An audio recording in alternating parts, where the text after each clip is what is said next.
कड़ी में जो हमारा दूसरा प्रोग्राम हुआ था वह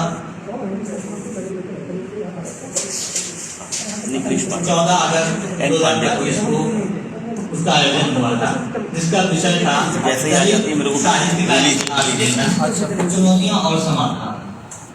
दलित साहित्य का इतिहास लेखन, चुनौतियां और समाधान विषय पर बोलने के लिए जो हमारे वक्तागण थे उनमें प्रोफेसर कालीचंद स्नेही जो हमारे गुरुवर भी हैं और हिंदी विभाग लखनऊ विश्वविद्यालय के उप विभाग अध्यक्ष भी रहे हैं। किस पे उन्होंने इस विषय पर अपना वक्तव्य हम सब के समक्ष रखा था और उससे बहुत कुछ हम सभी को सीखने को मिला था। और उनके साथ ही डॉक्टर रामनरेश राम सर थे जो गोरखपुर विश्वविद्यालय में असिस्टेंट प्रोफेसर हैं।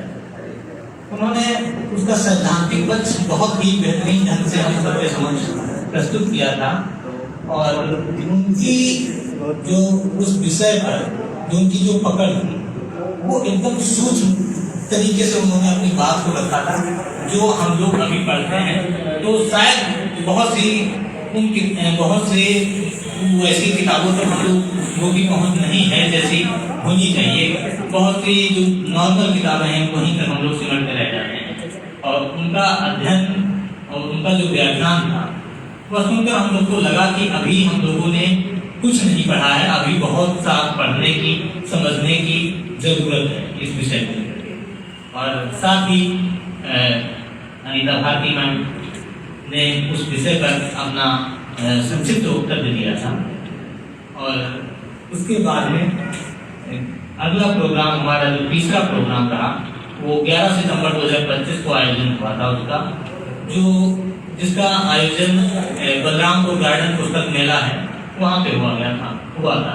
बहुत ही धूमधाम तरीके से एकदम भव्य आयोजन हो गया मेरा और उसके लिए मैं अनीता मैम को बधाई देता हूँ।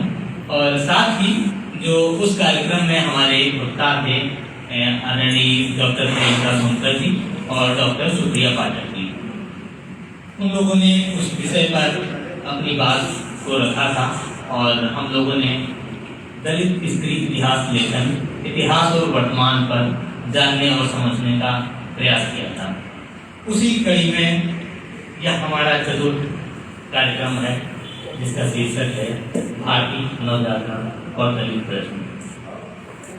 कार्यक्रम को शुरू करते हुए हम मंच की तरफ चलते हैं और आए हुए वक्ताओं का सम्मान करने के लिए मैं उनको आमंत्रित करना चाहूँगा, जिसमें आदरणीय प्रोफेसर रीता चौधरी मैम से मैं सादर अनुरोध करता हूँ कि वहाँ और मंच पर अपना सम्मान ग्रहण करें। आदरणीय रीता चौधरी मैम लखनऊ विश्वविद्यालय हिंदी विभाग की आचार्य हैं और इनका जो विषय है वो दलित स्त्री लेखन और समकालीन कथा साहित्य और आलोचना का विषय रहा है। उस पर मैम की एक अच्छी समझ है, अच्छी पकड़ है, वो इस विषय के विशेषज्ञ हैं और जानकार हैं। और उसी के साथ मैं डॉक्टर वेद प्रकाश सर को आमंत्रित करता हूँ कि वह आए और मंच पर अपना स्थान करें। आदरणीय वेद सर के बारे में एक संक्षिप्त परिचय के रूप में अगर मैं बताऊं तो वो वर्तमान समय में समय संज्ञान पत्रिका दिल्ली के संपादक हैं जो जनवरी 2025 से अब तक कार्य कर रहे हैं साहित्य लेखन के परंपरा में। और हमारे अगले वक्ता के रूप में मैं आदरणीय सुरेश सर को आमंत्रित करना चाहूँगा कि वो आएँ और अपना स्थान ग्रहण करें। आदरणीय सुरेश सर एक युवा अध्येता हैं और आलोचक हैं जिनकी साहित्य पर एक पैनी नजर रहती है। उनका लेखन में गुस्सा गर्मिता रहती है जो शायद अभी नए आलोचकों में वो कम देखने को मिलती है। और इसी के साथ मैं अनीता भारती मैम से भी सादर अनुग्रह करूंगा कि वो भी आए और मंच पर अपना स्थान ग्रहण करें। अनीता भारती मैम को दलित स्त्रीवादी चिंतक हैं और ये दिल्ली से हमारे बीच पधारी हैं, इनका भी स्वागत है, वंदन है, अभिनंदन है। कार्यक्रम को शुरू करने से पहले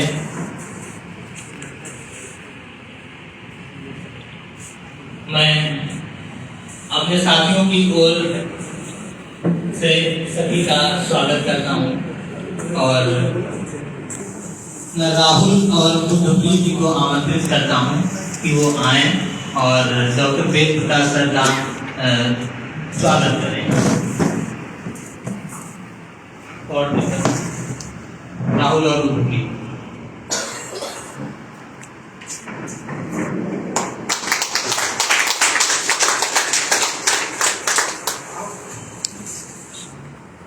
और मैं आदरणीय डॉक्टर शैलेंद्र सर से आग्रह करूंगा कि वो आए और डॉक्टर वेद प्रकाश सर को शॉल भेंट करके उनका स्वागत करें।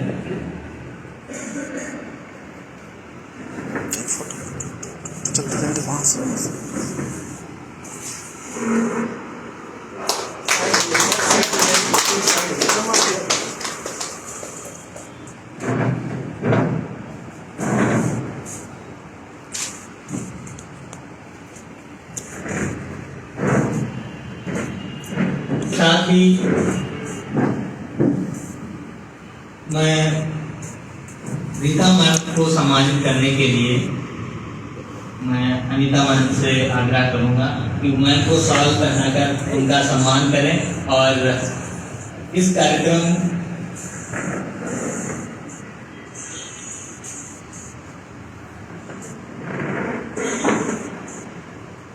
आप सभी लोग जोरदार तालियों के साथ उनका स्वागत करें और इस कार्यक्रम को सफल बनाने में जो हमारी महत्वपूर्ण भूमिका निभा रही है उसके लिए हम जोरदार तालियों को वापस कर सकते हैं।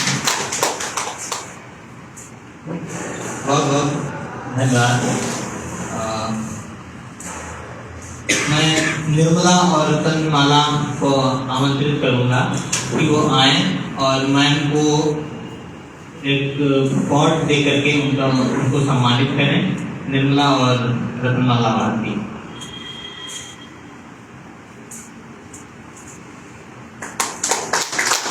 आप उन आदमी में नाम का स्वागत करिए।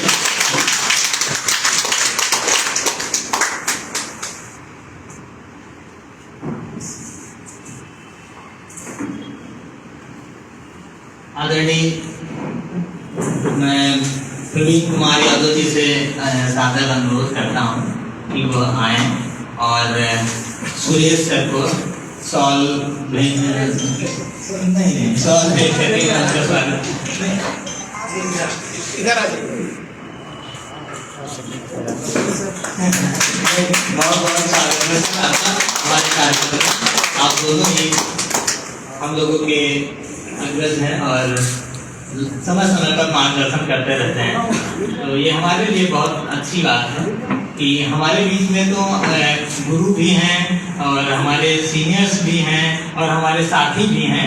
तो हमें लगता है कि कहीं सीखने सिखाने की जो ये परंपरा है ये अबाध गति से चलती रहेगी। हम कभी गुरुओं से सीखते हैं, कभी साथियों से सीखते हैं, कभी कभी अपने अग्रजों से सीखते हैं। तो ये उसी कड़ी में ही हम लोगों का ये कार्यक्रम है, सीखने सिखाने की जो परंपरा है। और मैं सौरभ और लालमणि जी को आमंत्रित करना चाहूँगा कि वो आए और सर को पॉट दे करके उनका सम्मानित करें। सौरभ और लालमणि जी, आप सभी लोग जोरदार तालियों के साथ स्वागत करें। ये पौधे जब तक पल्लवित होंगे हमारा विचार भी उतना ही पल्लवित होगा। चलिए, आप सभी का बहुत बहुत धन्यवाद जो हमारे साथी हैं, जिन्होंने हमारे इस कार्यक्रम के लिए हमारी मदद की। और इसी कार्यक्रम में मैं पवन जी को आमंत्रित करता हूँ कि वो आए और अनीता मैम को शॉल और पुष्प पॉट दे करके उनका सम्मानित करें। ठीक है मैम, आप आ जाइए।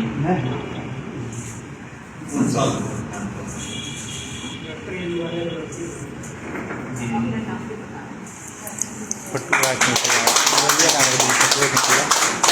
इंदुबाला क्षमा चाहते हैं, नाम नहीं बताऊंगी कारण। और कौन काम जिसे आग्रह है कि ये अवार्ड देकर के मैम को सम्मानित करें।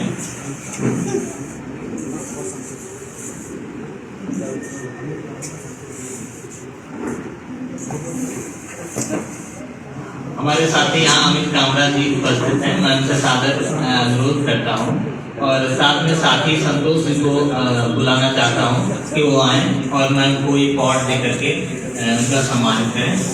और इस कार्यक्रम में हमारे बीच रितेश रावत सर उपस्थित हो चुके हैं, मैं उनका हार्दिक स्वागत और अभिनंदन करता हूँ। आप लोग जोरदार तालियों से आ जाइए। अमित जी आ जाइए। आप भी अमित जी हमारे बहुत ही होनहार छात्र हैं जो अच्छा लिखते हैं और अच्छा बोलते हैं। इनकी लेखनी बड़ी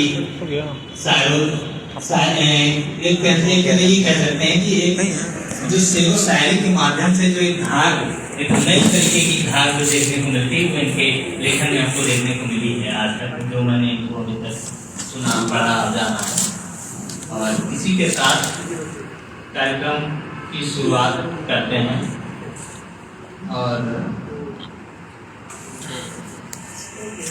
इस कार्यक्रम के लिए जो हमारे प्रथम वक्ता के रूप में हम सब के समक्ष इस विषय पर बोलने के लिए उपस्थित होंगे वो आदरणीय डॉक्टर सुरेश सर होंगे।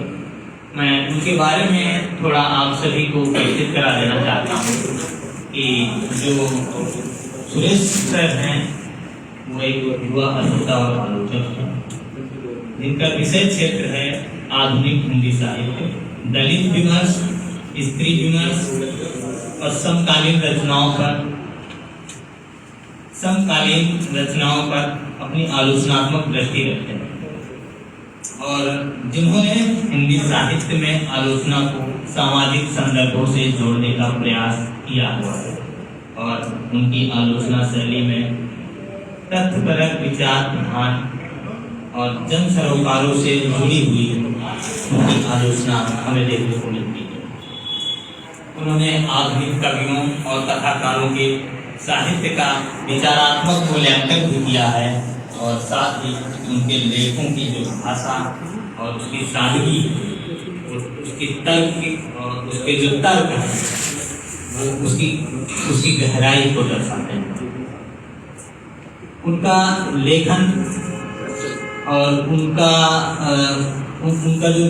उनके जो आलेख हैं, उनके जो लेख हैं वो विभिन्न पत्र पत्रिकाओं में प्रकाशित हो चुके हैं, चाहे वो हंस हो, अपेक्षा हो, बयान हो और भी तमाम सारी पत्र पत्रिकाएं हैं जिनमें समय समय पर सर के लेख आते रहते हैं।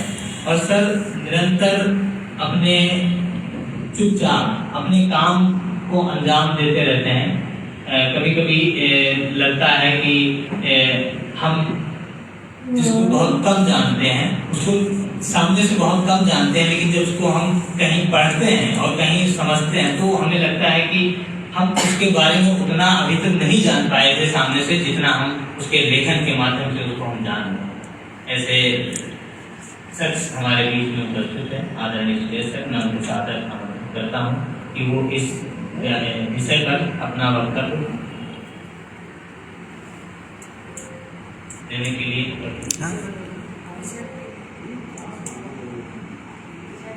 हम भी चाहते हैं कि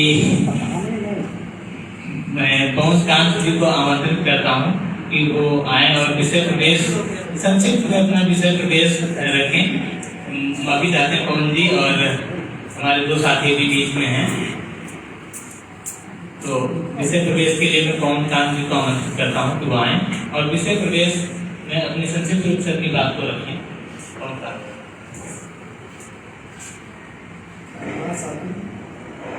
अभी हम लोग का सीखने का दौर है और इस दौर में सब चलता रहता है। मैं सर्वप्रथम आधुनिक भारत के निर्माता बाबा साहब डॉक्टर अम्बेडकर जी को नमन करता हूँ। हमारे बीच में दिल्ली से आए समय संज्ञान पत्रिका के संपादक आदरणीय वेद प्रकाश को नमन करता हूँ।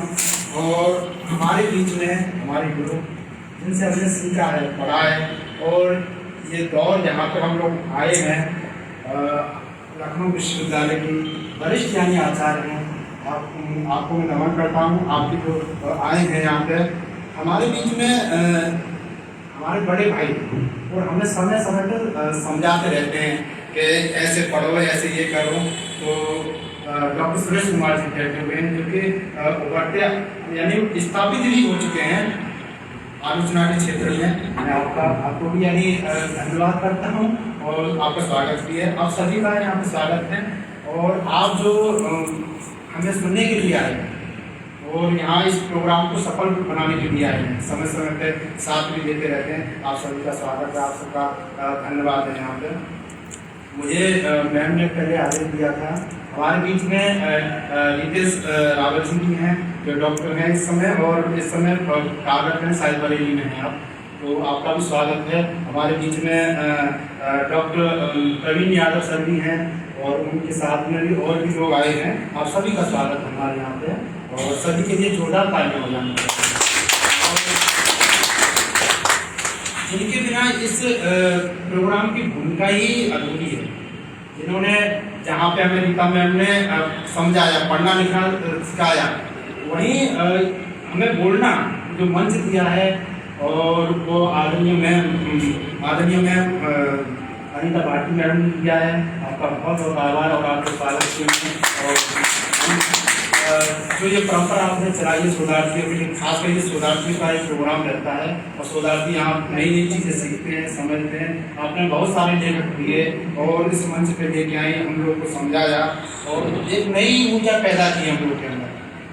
हालांकि हमारे जो यूनिवर्सिटी में प्रोफेसर हैं, एक से अच्छे हैं, बहुत बढ़िया समझाते हैं, सारी चीज़ें उन लोगों से हम प्रेरित हैं, सारी चीज़ें। और आपने भी इसमें एक कड़ी हमारे साथ गुरु के रूप में आप भी जुड़ गए, आपका भी यानी बहुत सहायक है।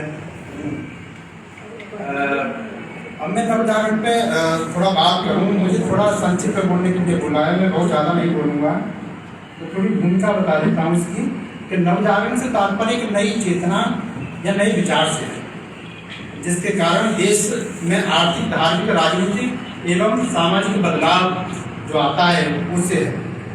नवजागरण को नई चेतना का उदय भी कहा जाता है, जो सामाजिक जीवन को अत्यधिक प्रभावित करता है। उस नवीन चेतना के नवजागरण या रेनेसां के नाम से भी जाना जाता है। नवजागरण को रेनेसां के नाम से जाना जाता है। डॉक्टर रामविलास शर्मा जी ने नवजागरण शब्द का प्रयोग किया है रेनेसां के। पुनरुत्थान और पुनर्जागरण में रेनेसां प्राय पश्चिमी यूरोप, जिसमें Italy, France, Britain, Spain, Germany जैसे देश आते हैं। 14वीं और 16वीं शताब्दी के बीच यूरोप में सांस्कृतिक प्रगति हुई, उसे पुनर्जागरण कहा। वहाँ पे बहुत सारे नए नए विचार आए, नई नई चीजें उभर कर आए, जैसे कि वहाँ पे पुनर्जन्म हुआ कुछ चीज का, और भारत में ऐसा नहीं। मैम यहाँ बैठी हुई है और सब बैठे हुए इस चीज़ के और अच्छे से बताएंगे, मुझे संक्षिप्त नहीं बताऊंगा।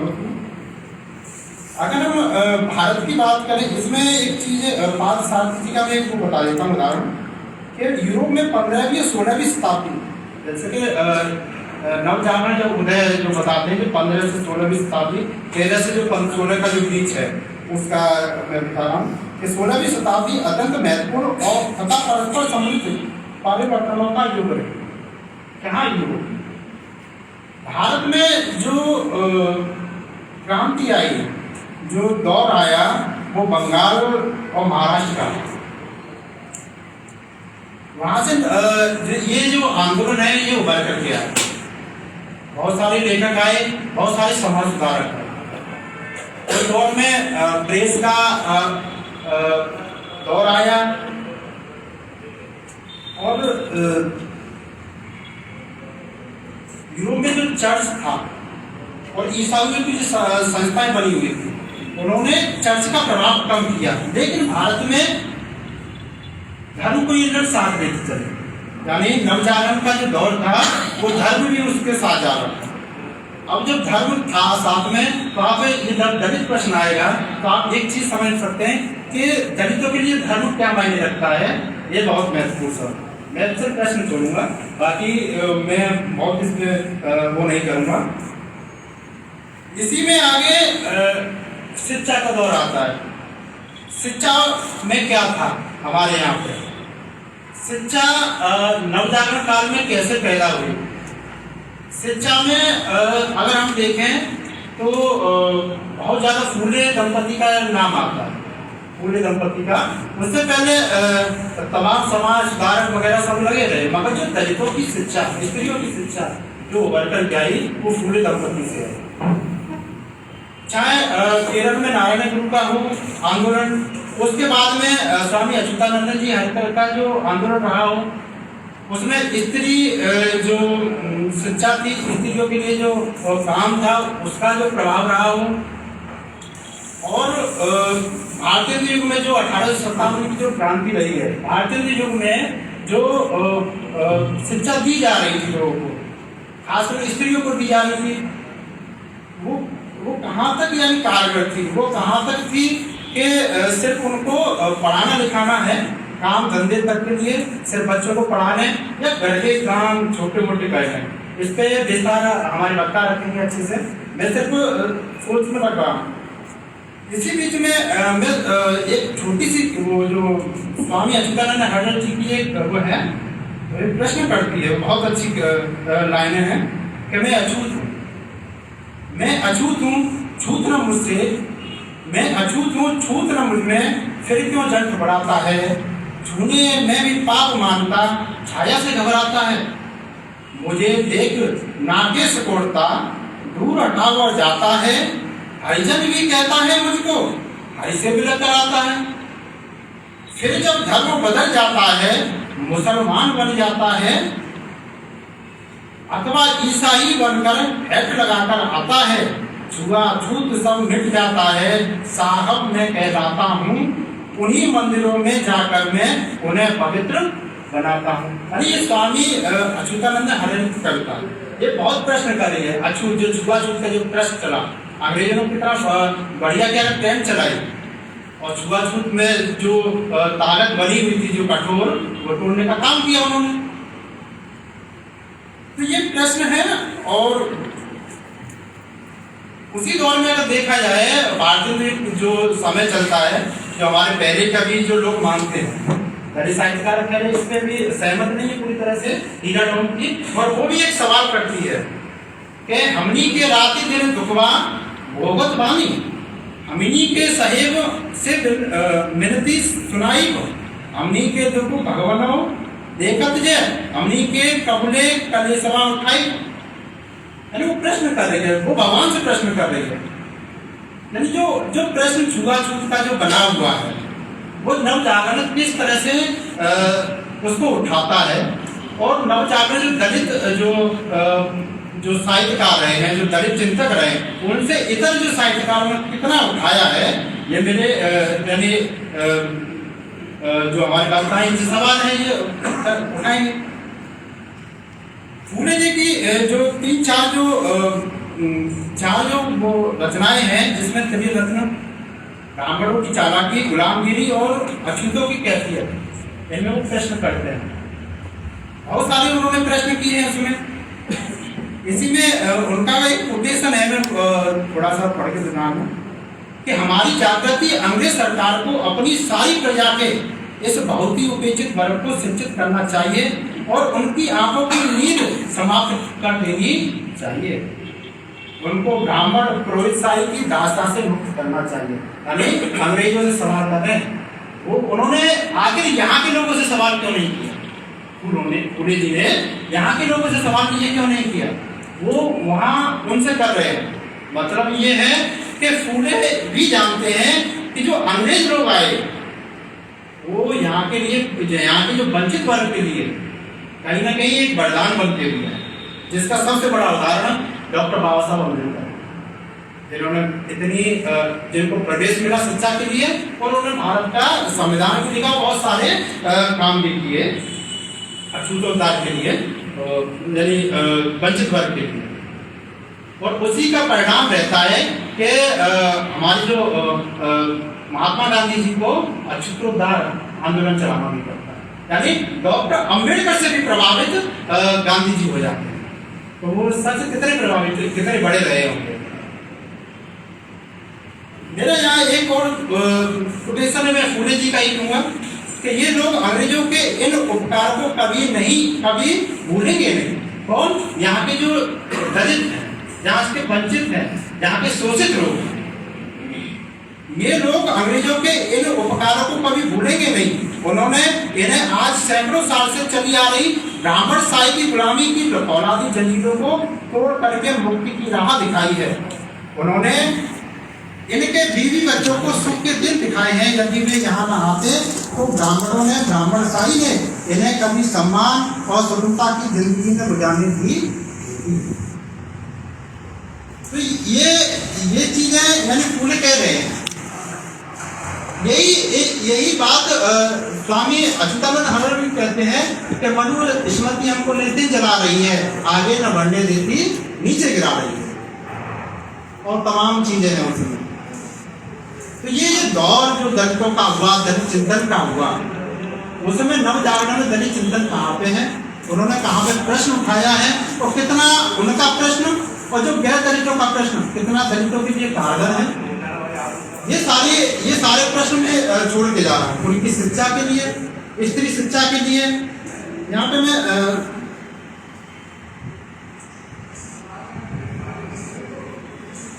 स्त्री शिक्षा से संबंधित थोड़ा सा एक वो सामने था कि जो डॉक्टर गंभीर जी ने सीमांतरी उपदेश लाए, मैम से हमने उसका कई बार क्लास में भी जिक्र किया है। उसी दौर में सावित्रीबाई फुले जी आई तो उन्होंने बाल विधवा प्रसूति गृह 1853 में बनाया, अनाथालय बनाए, माता पंडिता रमाबाई भी आई। उसी दौर में शारदा सदन भी बना 1889 में, कृपा सदन भी बना। यानी ये दौर बने, ये स्त्रियों की तरफ, यानी जो दौर आ रहा था स्त्रियों की शिक्षा के लिए आ रहा था। उस समय भारतीय में क्या लिख रहे हैं, भारतीय युग के लोग क्या लिख रहे हैं, बाकी और लोग क्या लिख रहे हैं, यहाँ तक कि प्रेमचंद जी भी क्या लिख रहे हैं, ये भी सोचना है। क्योंकि डॉक्टर धर्मी प्रश्न लगा देते हैं प्रेमचंद जी पर, दलित प्रश्न को लेकर के, तो वो भी हमारे वक्ता रखेंगे उस पर भी। इसी में आगे जो उस समय की नवजागरण काल की जो स्त्रियां थी, मैं उनके थोड़ा नाम ले दूं कि फूले जी, सावित्रीबाई फूले थी, ताराबाई थी, पंडिता रमाबाई थी, शरद कुमारी थी, अज्ञात हिंदू और जो अमित जी गाते हैं। उसी में रुक्माबाई, मैडम के.आर. कामा, कल्पना जोशी, आनंदीबाई जोशी, गांगुली, तमाम जो वहाँ स्त्रियां पाई जाती हैं। ये सब स्त्री शिक्षा पे जो काम हो रहा था, जो सारी चीजें हो रही थी, वो कितना था कितना नहीं, इस पे हमारे जो वक्ता प्रकाश डालेंगे। बाकी मैं अपनी गाड़ी को यही प्राण देता हूँ। आप सबका बड़ा मैं स्वागत करता हूँ और धन्यवाद।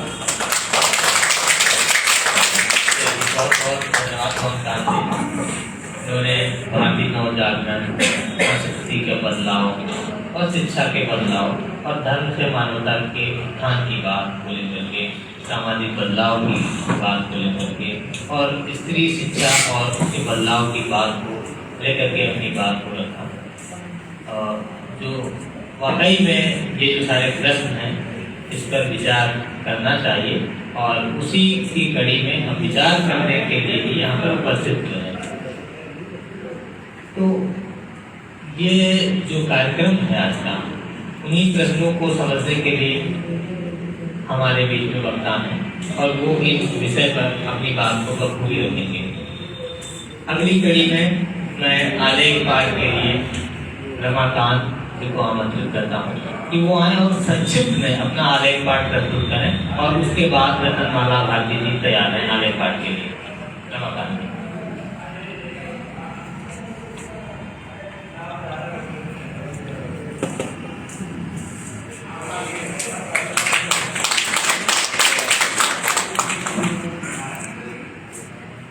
मंच पर उपस्थित सभी बच्चन और सामने बैठे सभार के साथियों को सादर संगठित समूह के इस आयोजन में जो संवाद का विषय है भारतीय नवजागरण और दलित प्रश्न का मैं अनेक पाठ के लिए उपस्थित हूँ। साथियों, जब जब समाज में अति धर्मांधता, अवैज्ञानिकता, जाति एवं वर्गीय शोषण बढ़ने लगते हैं, तब तब इसके विपरीत समता, बंधुत्व और वैज्ञानिक दृष्टिकोण को समाज में स्थापित करने के लिए रूढ़ियों, अंधविश्वासों एवं जातिगत भेदभाव को नकार कर नए सामाजिक मूल्यों एवं मान्यताओं को अपनाया जाता है। इन्हीं मानवतावादी मूल्यों एवं सिद्धांतों को हम नवजागरण कहते हैं। नवजागरण का अर्थ नया जागरण या पुनर्जागरण है, ज्ञान, विज्ञान और चेतना का पुनः। नवजागरण उस समय काल के परिवेश से प्रारंभ माना जाता है जब समाज अंधविश्वास, रूढ़ियों और अज्ञान के अंधकार से निकलकर विज्ञान तर्क और मानवता की ओर बढ़ता है। नवजागरण के मूल्य समाज में अलग अलग कालों में अधिक या कम मात्रा में मौजूद रहते हैं, इसलिए इसे एक ही काल या एक ही समय विशेष से जोड़ना उचित नहीं है। इसका प्रभाव कम या ज्यादा अवश्य हो सकता है। नवजागरण में सामाजिक विषमता के साथ साथ आर्थिक विषमता पर भी विचार किया जाता है। आर्थिक और सामाजिक गैर बराबरी को खत्म करके समाज को संतुलित किया जाता है। साथ ही आधुनिक ज्ञान, विज्ञान संबंधी तकनीकों आदि के द्वारा समाज में नवाचार लाने पर भी बल दिया जाता है। यदि नवजागरण की पृष्ठभूमि की बात करें तो माना जाता है कि पश्चिम से इसकी शुरुआत हुई, जिसका केंद्र यूरोप रहा था। लेकिन भारतीय संदर्भ में यदि देखा जाए तो नवजागरण के अधिकांश मूल्य और सिद्धांत तथागत और इसकी कड़ी में हिंदी साहित्य के संत परंपरा में कबीर और रैदास आदि संतों के विचारों में देखने को मिलते हैं, जिसमें समता और बंधुत्व में समाज, वैज्ञानिक एवं तर्कवादी दृष्टिकोण आदि विचार प्रमुख थे। हालांकि भारतीय नवजागरण की शुरुआत भी 19वीं सदी से माना जाता है, जिसका व्यापक प्रभाव बाद में दिखता है। यूरोप में नवजागरण की शुरुआत 14वीं शताब्दी में इटली से मानी जाती है। धीरे धीरे 15वीं और 16वीं शताब्दी तक यह पूरे यूरोप में फैल जाता है। यूरोप के नवजागरण के प्रमुख कारणों में क्रूसेड का युद्ध, मुद्रण कला का आविष्कार, सुधार आंदोलन और मानवता का उदय रहा है। मुद्रण कलाओं के विकास से वैज्ञानिक एवं आधुनिक ज्ञान का प्रसार लोगों के बीच में बहुत तेजी से हुआ। विज्ञान के नए आविष्कार ने जहां अत्याधुनिक मशीनों एवं यंत्रों से लोगों को परिचय कराया, वहीं दूसरी ओर वैज्ञानिक एवं तार्किक ज्ञान ने रूढ़ियों एवं अंधविश्वासों से लोगों को दूर किया। इसके पश्चात हुए धार्मिक एवं सामाजिक सुधार से धार्मिक कट्टरता एवं सामाजिक असमानता को चुनौती दी गई, जिसमें समाज में समता और बंधुत्व को स्थापित किया जाए। इस प्रकार हम देखते हैं कि नवजागरण के कारण यूरोप में धार्मिक कट्टरता टूटी, वैज्ञानिक दृष्टिकोण विकसित हुआ और आधुनिक युग की शुरुआत हुई। भारत में नवजागरण 19वीं शताब्दी में आरंभ हुआ, जब अंग्रेजी शासन के दौरान पाश्चात्य शिक्षा, विज्ञान और आधुनिक विचारों का प्रभाव फैला। हालांकि सामाजिक विषमता के खिलाफ भारतीय समाज सुधारकों ने इससे पहले भी अपने विचार को जनता में प्रसारित किया, जिसमें तथागत बुद्ध और संत परंपरा के संत आते हैं। हमारे देश में अनेक प्रकार की सामाजिक समस्याएं मौजूद थी, जिसमें जाति व्यवस्था, वर्णवाद, पुरुषवाद, स्थिति प्रथा, कई प्रकार के आडंबर, अवैज्ञानिकता आदि आते थे, जिससे पूरे समाज में अमानुषिकता व्याप्त थी। इन सभी समस्याओं को खत्म करने के लिए भारतीय समाज सुधारकों ने कई आंदोलन चलाए और 19वीं शताब्दी में अंग्रेजी शासन के दौरान ये आंदोलन और तीव्र हुए। भारतीय नवजागरण के प्रमुख कारणों में पहला अंग्रेजी शिक्षा का प्रभाव रहा। भारतीय शिक्षा व्यवस्था परंपरागत रूप से धार्मिक एवं अवैज्ञानिक थी, जिससे सिर्फ धार्मिक विशेषाधिकार प्राप्त लोगों के पास सभी अधिकार सुरक्षित थे और जो धार्मिक ग्रंथ थे वो सारे अमानवीय प्रथा एवं रूढ़ियों को समर्थन भी उन ग्रंथों से इन सारी रूढ़ियों को समर्थन भी प्राप्त था, जिसमें बाल विवाह, सती प्रथा, जातिवाद एवं अन्य प्रकार के शोषण मौजूद है। लेकिन अंग्रेजी तर्क और वैज्ञानिक शिक्षा से जब भारत के लोगों का परिचय हुआ तो उनके अंदर प्रगतिशील चेतना का प्रसार हुआ और वे इन रूढ़ियों के खिलाफ कई आंदोलन चलाए। इसमें राजा राम मोहन राय ब्रह्म समाज की स्थापना और सती प्रथा का विरोध किया। ईश्वर विद्यासागर ने विधवा विवाह और महिला शिक्षा को लेकर आंदोलन किया। भारतीय समाज की सबसे बड़ी समस्या जातिगत भेदभाव रही है, जिसके तहत दलित एवं पिछड़ी जाति के लोगों को शिक्षा, रोजगार आदि अधिकारों से वंचित किया गया था। भारतीय नवजागरण में कई नवजागरणकर्ता हुए हैं जिन्होंने समाज में व्याप्त अनेक बुराइयों को खत्म करने का कार्य किया, लेकिन इस समाज के बहुसंख्यक दलित पिछड़ों को मानवीय अधिकारों कथित उच्च वर्णीय वर्गों द्वारा वंचित रखा गया था। इनके विरुद्ध सबसे पहले आधुनिक भारत में संभवतः ज्योतिराव फूले जी एवं उनकी पत्नी सावित्रीबाई फूले थी, जिन्होंने दलितों एवं पिछड़ों और महिलाओं को शिक्षा का अधिकार दिलाने के लिए वर्चस्ववादी लोगों से टकराने और बाद में बाद में डॉक्टर अम्बेडकर आदि इस आंदोलन को आगे बढ़ाते। भारतीय नवजागरण और दलित प्रश्न की बात करें तो भारतीय नवजागरण में दलित और महिलाओं के परिप्रेक्ष्य में यदि देखा जाए तो दो वर्ग के नवजागरणकर्ता हमारे सामने आते हैं। एक उस वर्ग से आते हैं जिनको विशेषाधिकार प्राप्त था। वे सारे नवजागरणकर्ता का भारतीय समाज व्यवस्था को बदलने के लिए उनके अपने प्रयास यद्यपि सराहनीय हैं, लेकिन दलितों के मूलभूत सवालों को उठाने में, उनकी स्थिति सुधारने में इनके व्यापक प्रयास को देखने को नहीं मिलते। दूसरे वे वंचित तबकों से आने वाले नवजागरणकर्ता जिन्होंने पूरी तरीके से दलित एवं स्त्री अधिकारों की रक्षा के लिए संघर्षरत रहे, जिसमें प्रमुख रूप से ज्योतिराव फूले और उनकी पत्नी सावित्रीबाई फूले थी। बस उदाहरण के तौर पे मैं इस बात को बताना चाहूँगा कि 1882 में हंटर आयोग ने तत्कालीन समाज के जो एलीट लोग थे उनसे भारत में शिक्षा व्यवस्था आदि के विषय में राय मांगना था। इसमें लगभग सभी ने जवाब दिए, लेकिन उनमें से मैं दो जन को बताना चाहूँगा। एक तो हिंदी साहित्य में बड़े प्रसिद्ध और भारतेंद्र हरिश्चंद्र जी थे। हंटर आयोग को दिए गए जवाब से यह पता चलता है कि भारतेंद्र हरिश्चंद्र महिलाओं को आधुनिक शिक्षा देने के खिलाफ थे और साथ में शिक्षा के भी खिलाफ थे।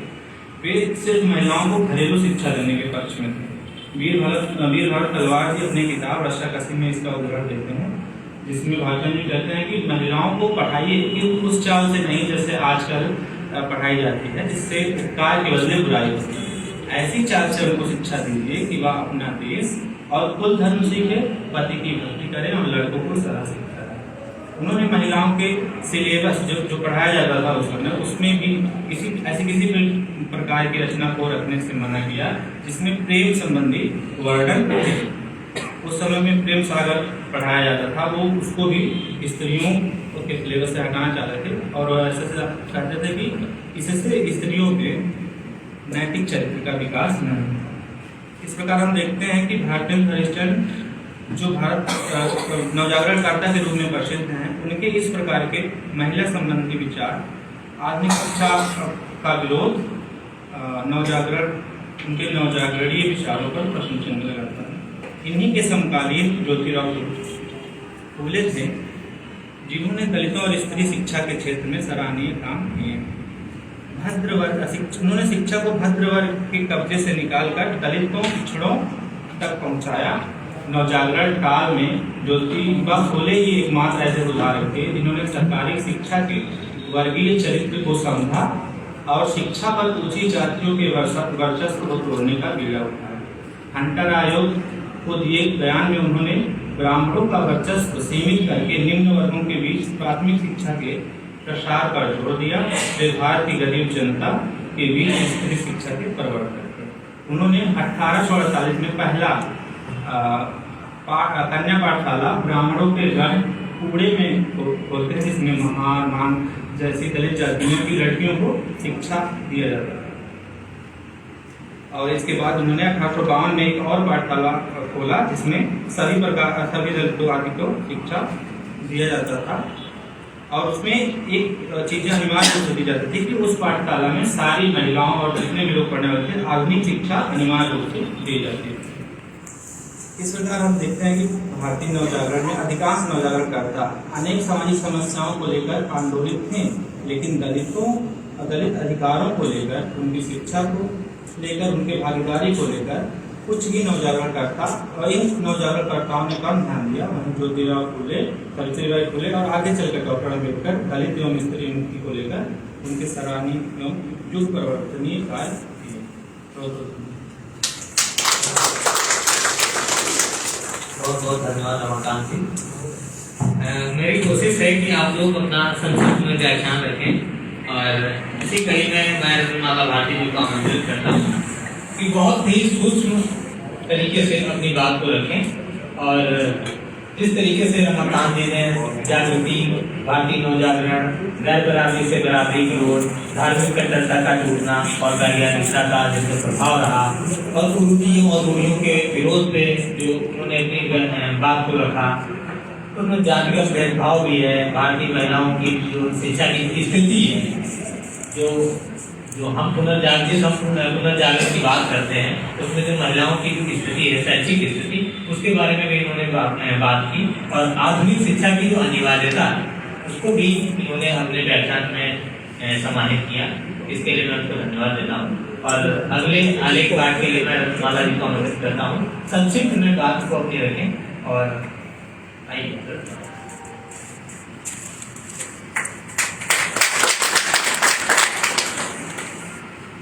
मेरा जयपुर आज की दलित साहित्य की अवधारणा आज के दलित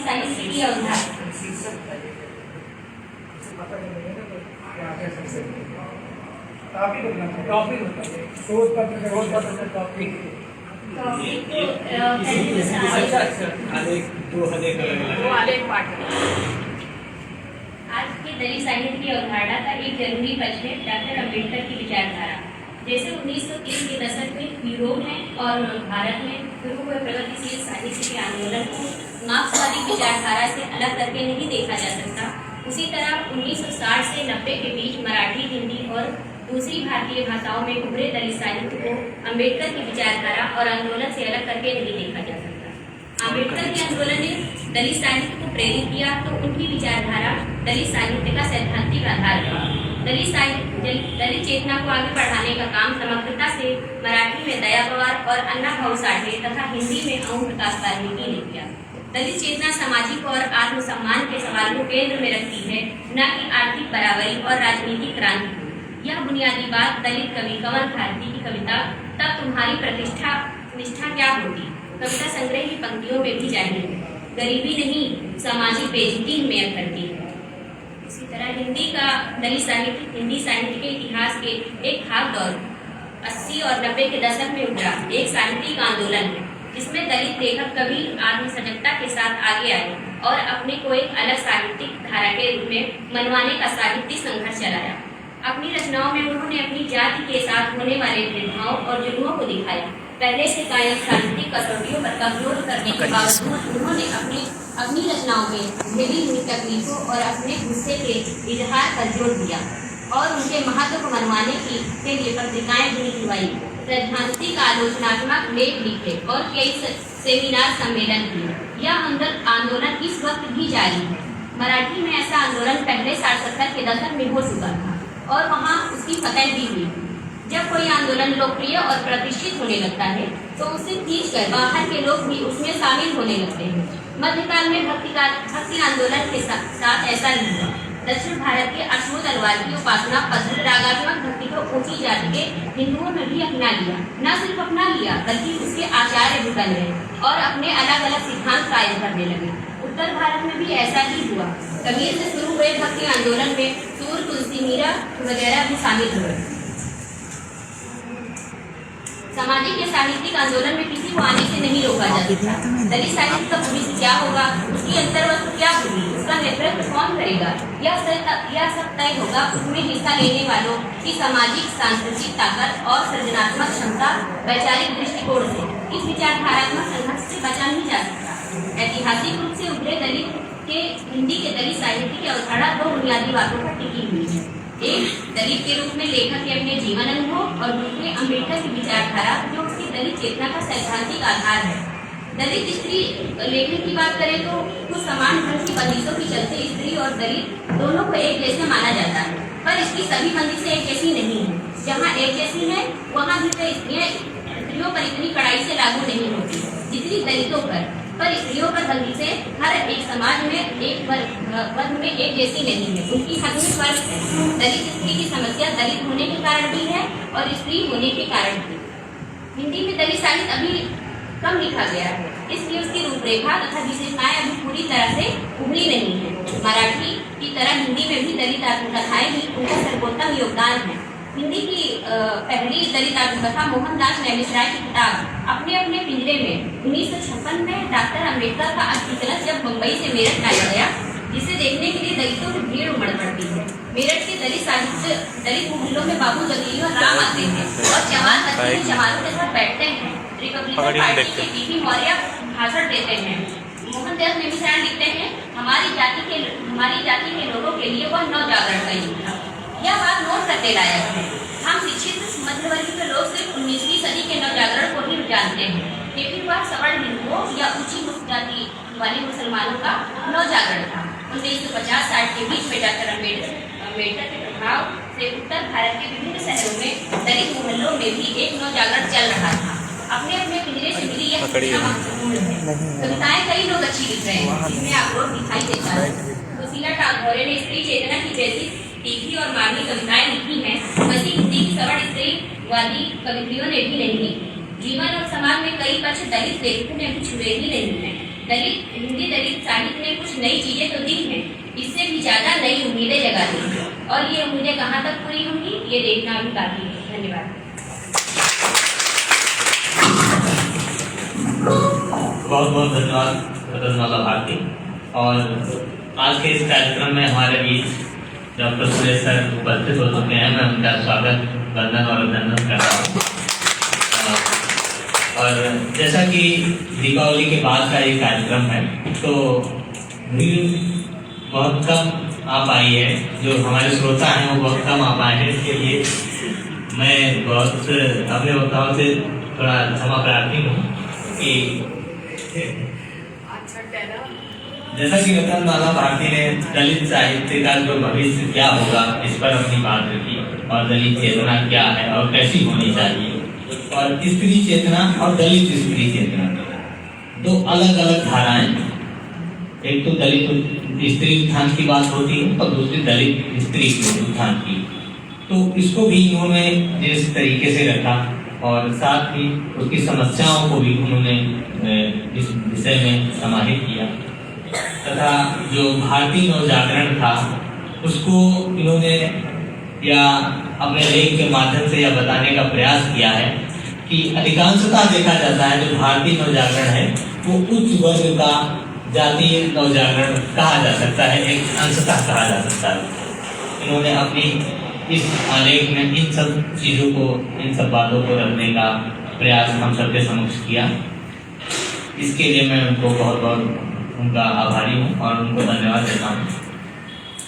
अब हम इस जो हमारा आज का विषय है भारतीय नवजागरण, इस विषय की ओर लौटते हैं और इसकी गहराई में चलते हैं, और उसकी गहराई को समझने के लिए हमारे साथ हमारे वक्ता मौजूद हैं। मैं उन वक्ताओं में सर्वप्रथम डॉक्टर सुरेश सर को आमंत्रित करना चाहूँगा, वो आए और अपनी बात रखें।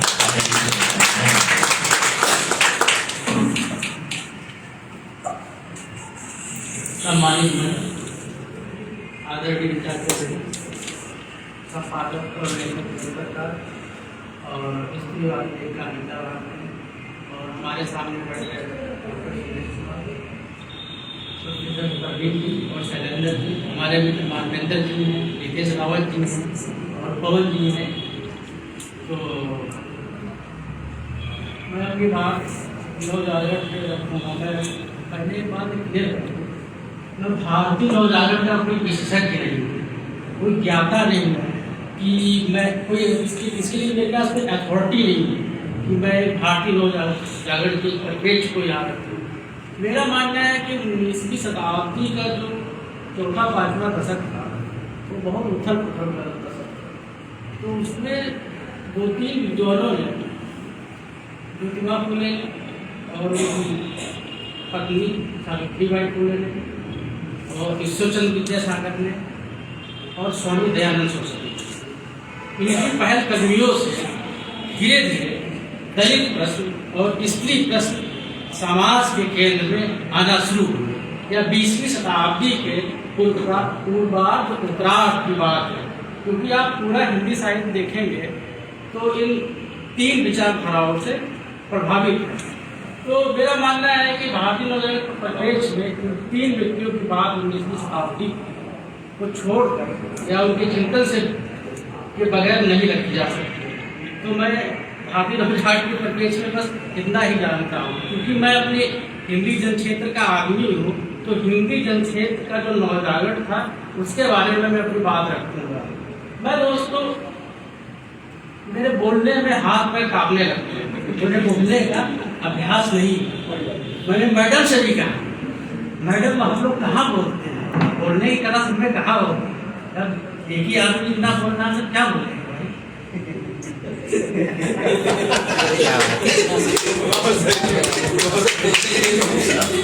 सच में तो मैडम से कहा पर मैं लिख के लाऊंगा तो बोल दूंगा। उसमें दिक्कत क्या होगी, 10-15 दिनों से मेरा एक कंधा था तो बहुत दर्द कर रहा था, तो उसमें काम करके बैठता था, लिखने बैठता था, तुरंत बैठूं रोज दर्द होने लगे। तो फिर कहा डॉक्टरों के पास भागी, तो हमने कहा भाई मैं खुद ही डॉक्टरी की पीएचडी लिए घूम रहा हूँ। तो मैं जो भी बात लाया हूँ मैं आपको कहूँगा।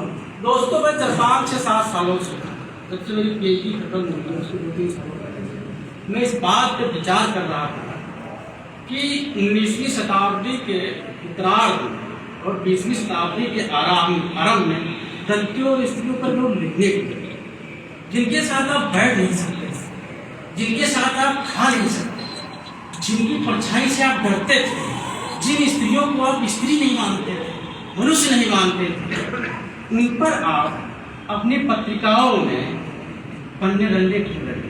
यह मेरे लिए भी यह प्रश्न मुझे बहुत परेशान करता था कि आखिर ऐसा क्या हो गया, आप इनके साथ खा नहीं सकते हो, पानी तक का पी सकते हो और उनके पर हम लिखने लगे। तो फिर मैं नवजागरण को देखना आरम्भ किया। तो जब मैं नवजागरण में सबसे पहले जो मैंने देखा, लाइब्रेरियाँ जहाँ अपने देश की जो लाइब्रेरियाँ हैं तो सबके लिए सब सुलभ नहीं है।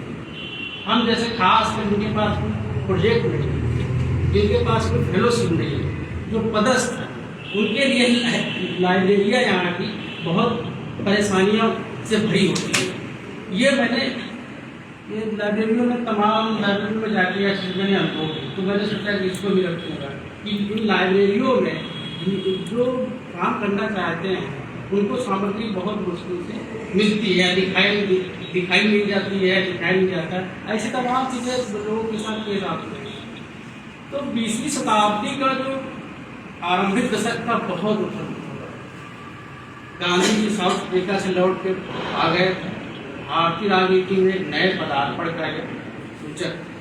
और दूसरी बात, अम्बेडकर का उठाव और स्वामी अच्युतानंद का हुआ पूरे दलित परिप्रेक्ष्यों को वैश्विक स्तर पे उठाने का एक सूचक था।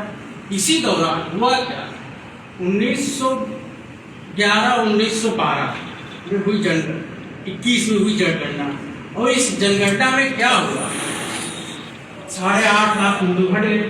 जब 8.5 लाख हिंदू घट गए तो सवर्ण अग्रगुप्तों ने कहा ये क्या हो गया, अब तो हम अल्पसंख्यक में आ जाएंगे। और एक धर्मांतरण 19वीं शताब्दी में एक बहुत बड़ा मुद्दा बनकर उभरा, जिसके कारण आरंभिक दशकों में हिंदी के सवर्ण अग्रगुप्त जो हिंदी जनक्षेत्र में अछूत प्रश्नों को धीरे धीरे केंद्र में लाना शुरू हुआ। मैं अपनी बात एक उदाहरण के तौर पर आपको समझाता हूँ। यह बहुत दिलचस्प बात है कि जो साहित्यिक और सांस्कृतिक पत्रिका माधुरी थी, भले ही साहित्य सांस्कृतिक पत्रिका माधुरी हो, लेकिन जब उसने 5 साल पूरे हुए तो उसने एक घोषणा की, संपादकीय लिखा कि यह पत्रिका हिंदुओं के हित के लिए निकाली गई है, या हिंदुओं का हित को ध्यान रखती है, और यह हिंदुओं के हित तक वहाँ तक का जा सकती है जहाँ तक का इसको जाना चाहिए। तो यह बाकायदे घोषणा की। तो एक तरीके से इसको हम हिंदी की पत्रिका कहते हैं, वह हिंदू अस्तित्व की एक पत्रिका थी। तो जब माधुरी का पहला अंक निकला, बड़ी दिलचस्प बात है कि माधुरी का पहले अंक में एक कहानी छपी पगली दिसंबर ना शर्मा घोषित, और माधुरी का पहला 30 जुलाई 1922 को नवल किशोर प्रेस से निकला। यह कहानी अछूत धर्मांतरण और इस दलित स्त्री शिक्षा जैसे मुद्दों को उठाती है। इस कहानी का एक पाठ है सुधिया। हमारे भाषण में चमार, भंगी मित्र शब्द आएंगे जो उस समय शब्दावली में यूज होते हैं, ठीक है। तो वहाँ पात्रों को सीधे भंगी, मेहतर, चमार, मुसहर, पारसी तो इस तरीके से लिखा जाता था। तो यह कहानी 1922 में प्रकाशित हुई, पहले अंक में। अब देखिए कितनी दिलचस्प बात है। तो इस कहानी की एक पाठ है सुधिया, जिसकी लेखक ने जात बताई है चमार, यानी उसको लिखा है चमारी। दिसंबर नाथ शर्मा प्रेमचंद के साथ उनकी कहानियां, उनके लेख 9 जनवरी काल की पत्रिकाओं में बिखरे हुए थे। एक बहुत बड़ी कहानी थी, अब पता नहीं क्या हो गया है। तो वह कहानी थी दिसंबर नाथ सुधिया। सुधिया का ये पिता है महंगू, उसके पिता का नाम महंगू। वह बाबू साहब के यहाँ काम करते हैं, चंद्रकांत के छोटे भाई हैं राधाकांत। तो सुधिया जब बड़ी हुई तो राधाकांत ने उसे घर पर नागरी भाषा में शिक्षा देना आरंभ किया, हिंदी पढ़ाना मतलब आरंभ किया। तो जो राधाकांत बाबू राय साहब की भाभी थी, उन्होंने किन शब्दों में विरोध किया आप सुनिए। चमारी को पढ़ा लिखा कर क्या सीता बनाओगे? नीच जात की कहीं पढ़ा लिखा करती हैं? इन्हीं बातों से मालूम होता है कि घोर कलयुग आ गया है। अच्छी उल्टी गंगा बहाते हो। चमारी ने अब पढ़े लिखेगी और घोड़ों को दाना डालेगी अगले लड़की की स्त्रियां। सुधिया के पिता ने भी अपनी बेटी की शिक्षा का विरोध देखे कि हुजूर काहे मेरा बुढ़ापा बिगाड़ते हो, या पढ़ लिख जाएगी, काहे तो मेरे पास आएगी, कहीं क्रिस्टान हो जाएगी, फिर भला भूत गरीब का घर इसे कैसे सुहाएगा। सुधिया के पिता की संख्या के समाधान में राधाकांत बोले, सुनाई दे रहा है क्या? हाँ, क्या बोले उनके पिताजी? राधाकांत बोले महंगू, तुम इसकी चिंता ना करो, हम पढ़ाई ऐसी नहीं कि जैसे ईसाई धर्म में चली जाएगी, और ना ऐसी है कि तुमसे किसी तरह की घृणा करने लगेगी। तुम किसी बात से मत डरो। बाबू राधाकांत का यह कथन 20वीं सदी के दूसरे-तीसरे दशक के सुधारकों और लेखकों की चिंता को हमारे सामने रखता है। औपनिवेशिक भारत में, मैं नवजात काल की जगह औपनिवेशिक भारत शब्द का यूज करूँगा। औपनिवेशिक भारत में अछूत धर्मांतरण का मुद्दा एक ऐसा मुद्दा था जिसे सुधारकों और संपादकों को अंदर तक झकझोर कर रख दिया। हिंदी लेखक और सुधारक इस बात से भयभीत हो गए थे, यदि अछूत हिंदू धर्म से पलायन कर गए तो उनकी सेवा टहल और गुलामी कौन करेगा। धर्मांतरण को रोकने के लिए बाकायदा हिंदी लेखकों ने किताबें लिखी, जिसमें मन्नन द्विवेदी ने किताब लिखी हिंदुओं था, अर्थात हिंदुओं का विषय। मन्नन द्विवेदी के बारे में दोस्तों में बता दूं, मन्नन द्विवेदी वही शख्स है जिन्होंने प्रेमचंद की सब सरोज कहानी की भूमिका की। मन्नन द्विवेदी गोरखपुर के रहने वाले थे, तहसीलदार। उनकी तमाम पत्रिकाओं में स्त्रियों की रचनाएं अभी किसी इनका एक मोनोग्राफ भी साहित्य अकादमी ने निकाला है। तो मन्नन द्विवेदी की उम्र बहुत कम है और 1920-21 में उनका इंतकाल हो गया। जब 20 की इंतकाल हुआ तो प्रेमचंद ने उनके श्रद्धांजलि पर एक लेख लिखा, बहुत अच्छा लेख उर्दू में लिखा था, जमाना में छपा था तो हिंदी में। तो प्रेमचंद मन्नत द्विवेदी इतनी बड़ी शख्सियत थी, और जिन्होंने शिवरानी देवी की किताब पढ़ी होगी प्रेमचंद घर में, तो उसमें मन्नत द्विवेदी का बहुत बार बार जिक्र आता है, अगर ध्यान से पढ़िएगा। तो मन्नत द्विवेदी ने किताब लिखी लिंगो छाओ। मन्नत द्विवेदी का कहना था कि हिंदुओं अंग्रेजी शिक्षा की बात चल रही, धर्मांतरण को रोकने के लिए सुधारकों ने अंग्रेजी शिक्षा पर अंकुश लगाने पर बल दिया। इसके पीछे इनका तर्क यह था कि यदि दलित और अछूत स्त्री अंग्रेजी शिक्षा पढ़ेंगे, ईसाई स्कूलों में पढ़ेंगे, तो पक्का वे हिंदुओं के हाथों से निकल जाएंगे, अर्थात वे ईसाई और क्रिश्चियन बन जाएंगे। मन्नत द्विवेदी का कहना था कि अपनी कन्याओं को स्कूलों में नहीं पढ़ाना, क्योंकि ईसाई स्कूलों में पढ़ने वाली बेटियां विधर्मी हो जाती। मन्नत द्विवेदी विधर्मी हो जाती। इनके अनुसार विद्यालोक से हम मिशन स्कूलों में जाते हैं, वहाँ हमारे मूवने के लिए कोई कसर बाकी नहीं छोड़ी जाती है। दुर्भाग्य से मुझे भी मिशन कॉलेज में पढ़ने का मौका मिला, मन्नत द्विवेदी भी किसी स्कूल से पढ़े हुए थे, तो बाकी दुर्भाग्य से मुझे भी पढ़ने का मौका, मेरे गुरु और प्रिंसिपल दाना ना घास खिलारा दोनों महाराज की कृपा से महात्मा की 65 मिनट के घंटे भर पर हम लोगों को खूब रगड़ते थे। इन्हीं महाराज की कृपा से मैं महात्मा अहिंसा की अच्छी शिक्षाओं के लाभ से वंचित रहा। जब मर्दों के कॉलेज का यही दशा है, तो ईसाइयों के 10 कॉलेज में अपनी लड़कियों को भेजना जानबूझकर अपने हाथों से खो देना। इधर हिंदूवादी शिक्षा अछूतों स्त्रियों के लिए आदर्श के ढांचे में ढाल कर धर्म की पताका लहराने के लिए बात कर रही थी, और अंग्रेजी शिक्षा और दलितों और स्त्रियों में चेतना का विस्तार कर। अब मैं आता हूँ दोस्तों, हिंदी लेखकों ने, बड़े बड़े लेखकों ने, चाहे या तमाम लेखकों ने पंडिता रमाबाई का नाम लेके लोगों को बहुत भयभीत कि अंग्रेजी शिक्षा पढ़ाने से पंडिता रमाबाई के जैसी स्त्रियां वो हिंदू धर्म से निकल कर ईसाई बन जाती है। इस तरीके से एक अभिजन समाज को हिंदी लेखकों ने अपने वक्तव्यों से, अपनी किताबों से, अपने लेखों से भयभीत करने की कोशिश की, ताकि यह अभिजन समाज अपनी स्त्रियों को अंग्रेजी शिक्षा देने से डर जाए, अंग्रेजी शिक्षा की तरफ ना बढ़े। मन्नत द्विवेदी का क्या कहना था सुनिए, बहुत अच्छी लिखा उन्होंने कि पंडिता महावाल्मीकि की डकैती सुनकर इतना आश्चर्य नहीं होता जितना आश्चर्य सुनकर यह होता है पंडिता रमाबाई सुनकर इतना आश्चर्य होता है कि ईसाई हो गई। इसमें दोष हम ही लोगों का है। ऐसी विकसित ब्राह्मण बालिका धर्मच्युत होकर ईसाइयों के हाथों में जा रमाबाई हिंदू स्त्रियों को ईसाई बनाने के लिए अनेक उद्योग कर रही है, और खुद कहती है मथुरा से हिंदू विधवाओं को के भगा लाने के लिए अनेक यत्न किए। अपनी रिश्तेदारियों में से कितनी विधवाओं को वह निकाल ले गई। पंडिता ने पूना में साता सदन खोला, जो नाम से हिंदू संस्था मालूम होती है, लेकिन हिंदू विधवाओं को ईसाई बनाने के लिए बड़ा ही जोरदार अड्डा है। एक तरफ आप तो हिंदी लेखक हिंदी समाज में उपनिवेश के दौर में, एक तो आप जो स्त्रियों के विधवा विवाह पर प्रतिबंध लगाया था, और दूसरी तरफ कोई उनकी मदद भी कह रहा था, तो कह रहे थे ईसाई बनाने का एक अड्डा खोल रखा है। इसे एक राष्ट्रीय चेतना के परिप्रेक्ष्य में इसको हम देख सकते हैं। ईसाई हो गई कितनी ही सीता, सावित्री और दमयंती अब ईसाई हो जाएंगी।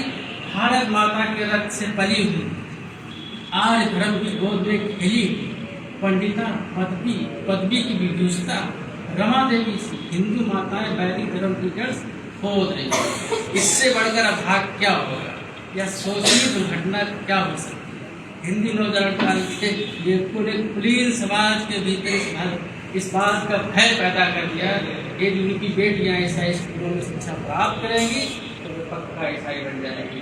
बड़ी दिलचस्प बात आज की 20वीं सदी में बड़ी दिलचस्प बात ये है कि हम सब लोग आज किसी स्कूलों में अपने बच्चों को दाखिला दिलाने के लिए लाइन में लगते हैं।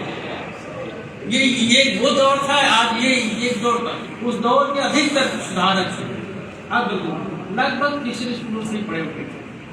नवजागरणता के लेखक और संपादक हिंदू धर्म की घटती संख्या पर पहुंच चुके थे। ऐसे संपादकों को सोचना था कि हिंदू धर्म में मौजूद जात पात और अस्पृश्यता में खत्म नहीं किया गया तो भारी संख्या में अछूत हिंदू धर्म की सलामी और विधर्मी हो जाएंगे। माधुरी पत्रिका के संपादकीय में शासन से संपादकीय नोट भी लिखा गया। उस नोट में हवाला दिया गया 1911 और 1921 के आंकड़ों।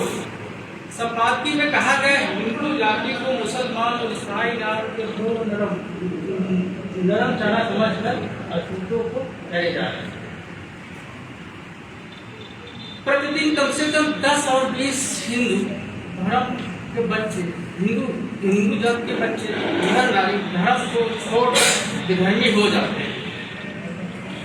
ये जबरदस्ती बनाए जाते हैं कि श्रद्धा से बनाए जाते हैं तो कोई बात नहीं थी, ऐसा संपादकीय में कहा गया। इसके बाद संपादकीय में एक सारणी बनाई गई और उस सारणी के हिसाब से लिखा गया, संख्या क्या बताऊं वैसे उसमें लिखा गया 4,50,000 इसमें लिखा गया 49,552। ऐसे ही जात का भी लिखा गया, धानुक का भी लिखा गया, दोम का भी लिखा गया, सात का भी लिखा गया, महार का भी लिखा गया, तेली का भी लिखा गया और आगे ये लिखा गया, खासकर मेंशन किया गया कि कितनी संख्या में हिंदू धर्म को तिलांजलि देकर ईसाई और ईसाई मुसलमान हो गए। तो एक कारण यह था कि अगर धर्मांतरण अछूत अगर रुक नहीं कर रहे होते तो यह 20वीं शताब्दी में अछूतोद्धार का मुद्दा एकदम विषय नहीं बनता। अब मैं एक उदाहरण से बताऊंगा कि धर्मांतरण करने से होता क्या बदलाव आता था। एक लेखक थे जहूर बख्श, बहुत अच्छे लेखक थे और वो भी चांद के संपादक विभाग में और बाल साहित्य लेखक थे और सामाजिक मुद्दों पे लिखते थे।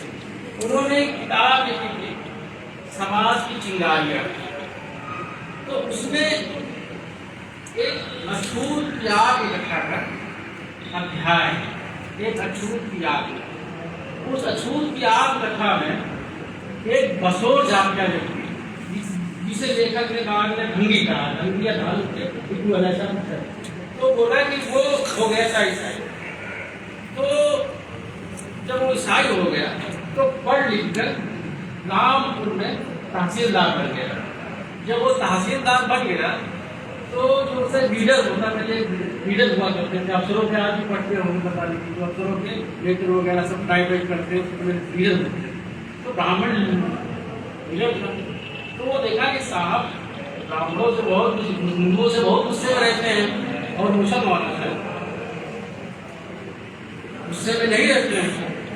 तो उसने कहा कि मैं जाकर अपने साहब से कारण पूछूं। समाज की चिंगारी में बता दूं या किताब इसका मूल जो मैं उदाहरण दूंगा मूल संदर्भों से दूंगा, इधर उधर नहीं कहते, कोई प्राइमरी सोर्स है। तो जब वो जाता है, कहानी बता दो, रामपुर तहसील के पद पर नियुक्त होकर आए तो उनका नाम था मिस्टर टॉमस रामपुर की तहसील में नियुक्त होकर आए। इनके बारे में कहा जाता था हिंदू कर्मचारियों के साथ बड़ी सख्ती से और मुसलमानों के प्रति नरमी का भाव रखते। मिस्टर टॉमस का लीडर जो ब्राह्मण था, मिस्टर टॉमस का इस ब्राह्मण से बड़ी सख्ती से पेश आते थे। ब्राह्मण अपने साहब के व्यवहार से काफी आहत हुआ। एक दिन ब्राह्मण टॉमस साहब के घर जाकर उनसे पूछा, हुजूर मैं देखता हूँ तब आपको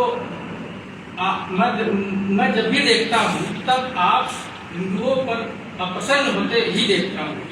मैं जैसा काम करता हूँ आप उसे भली बात जानते हैं। मैं कभी छुट्टी नहीं मांगता हूँ।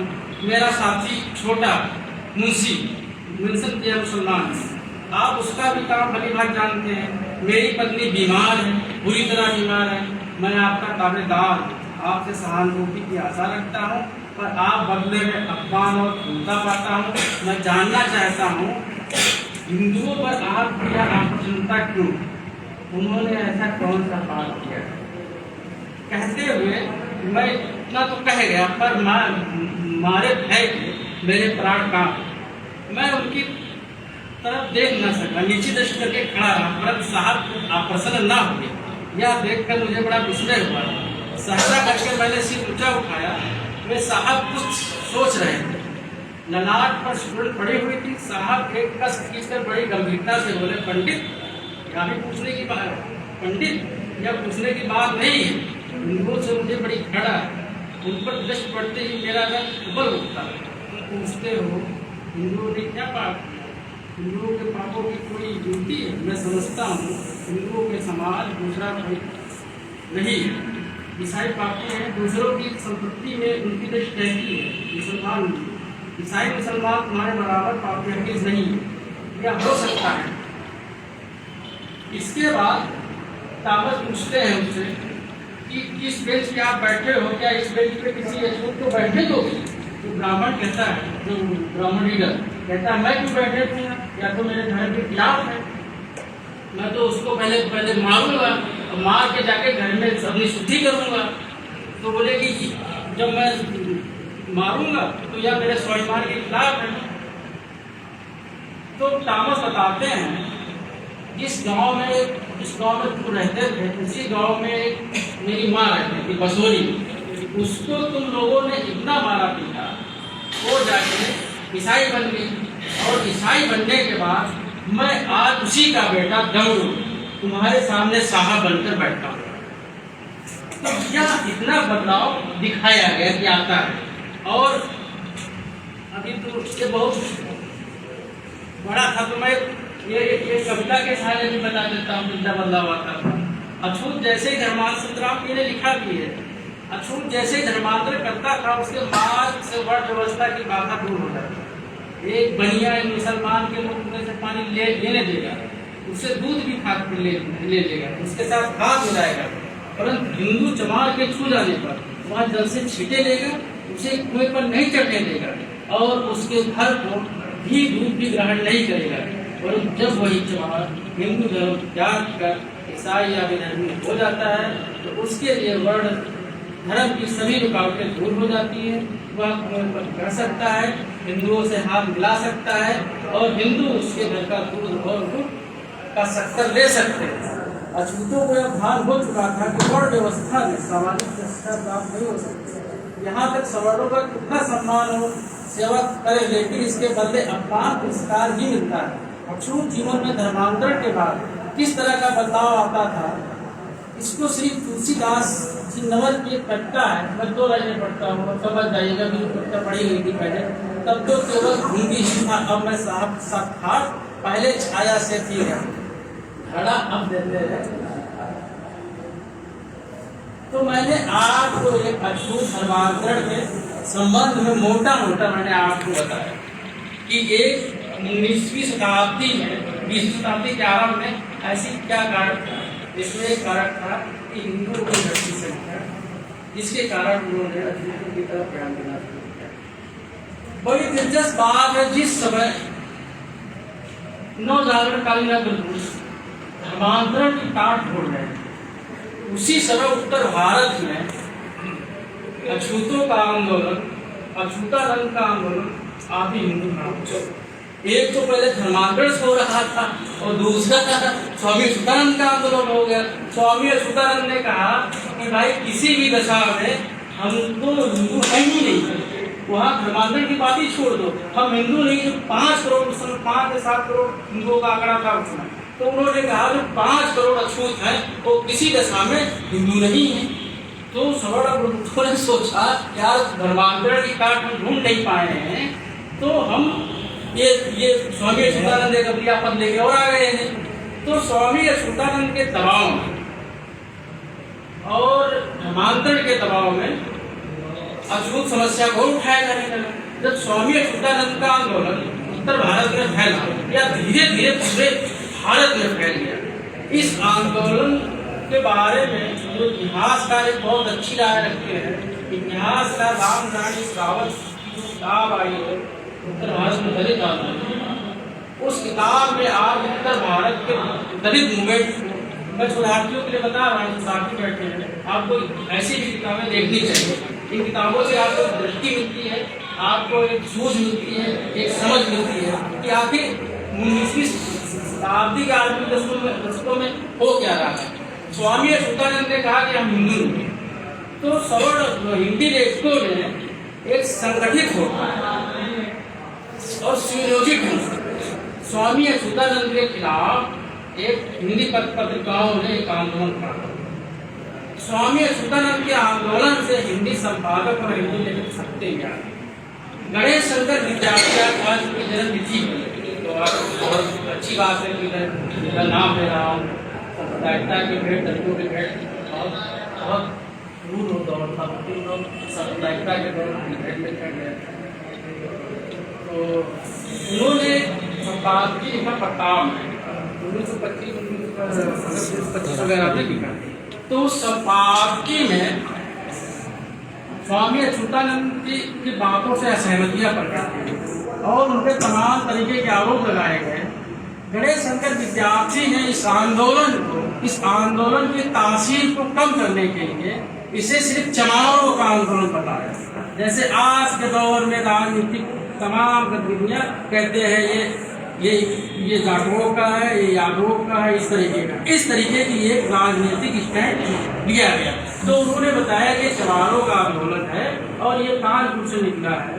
तो उन्होंने कहा कि मैं इस आंदोलन से असहमति प्रकट करता हूँ, क्योंकि स्वामी अच्युतानंद गड़े हुए मुद्दे उठाते हैं और कहते हैं कि हम हिंदू नहीं है, हम आदि हिंदू हैं।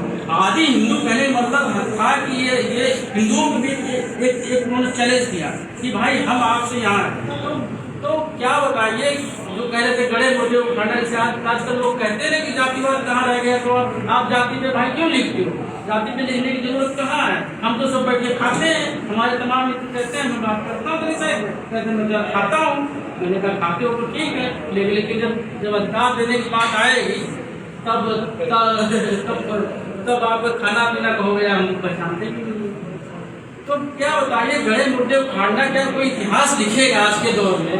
तो क्या इतिहास लिखने में क्या पुराने तथ्यों को नहीं देखना चाहिए? तो गणेश शंकर विद्यार्थी ने किया। इसके बाद हिंदी के बहुत बड़े लेखक कन्हैया मिश्र प्रभाकर का नाम सब लोगों ने सुना होगा और बहुत अच्छे लेखक थे। तो उन्होंने ब्राह्मण सर्वस्व पत्रिका में एक लेख लिखा, आदि हिंदू आंदोलन। आदि हिंदू आंदोलन 1927 में लिखा था। ब्राह्मण सर्वस्व पत्रिका बहुत सारे लोग नहीं जानते होंगे ना। ब्राह्मण सर्वस्व बहुत बड़ी पत्रिका थी नवजागरण काल की, और यह एक हिंदुओं का पक्ष के धार्मिक सांस्कृतिक हस्तक्षेप करती थी। और इस पत्रिका के लगभग सभी लोग पसंद करते हैं, क्योंकि यह हिंदुओं का मुद्दा बहुत प्रखरता से उठाती थी। और आपकी जानकारी के लिए बता दो, सनातनी पत्रिका होते हुए अस्पृश्यता विशेषांक निकाला था। यहाँ शोधार्थी बैठे हैं, लाइब्रेरी में जाके पहुँचिए, उनको सामने लगे। तो इस पत्रिका में कन्हैया मिश्र प्रभाकर ने लिखा आदि हिंदू। तो आदि हिंदू स्वामी अच्युतानंद को जो उसने गालियाँ दी, आदि हिंदू आंदोलन को बताया गया कि आदि हिंदू आंदोलन या सवर्ण हिंदुओं के विरुद्ध क्रांति करना है। स्वामी अच्युतानंद के संबंध में कहा गया यदि इस आंदोलन को नहीं रोका गया तो सवर्ण के भीतर एक ऐसी क्रांति पैदा होगी जिससे सवर्ण मुंह दिखाने लायक नहीं रहेंगे। स्वामी अच्युतानंद के बारे में ने कहा कि या तो गांधी को गाली देता है और सवर्णों को हड़काता है, कहता है कि मैं अछूत सेना बना के सवर्णों पर चढ़ाई करूंगा। अगर इस आंदोलन को नहीं रोका गया तो हिंदुओं का सर्वनाश है। इस तरीके की राय रखी है। इसके बाद एक लेखक का राम नारायण यादव औपनिवेशिक दौर के दलित लेखक, जिसे इतिहास का इतिहासकारों की नजरों में और जाति इतिहास लिखने वाले इतिहासकार थे। इसमें ये दो का इतिहास है, रामनारायण याद बिंदु अपने समय के ठेकेदार जो लोग कहते थे ना कि ये लोग चमड़ा उद्योग बनाते हैं, तो वो अपने समय के बिल्डर थे। तो उन बिल्डर में आदि हिंदू आंदोलन का विरोध किया।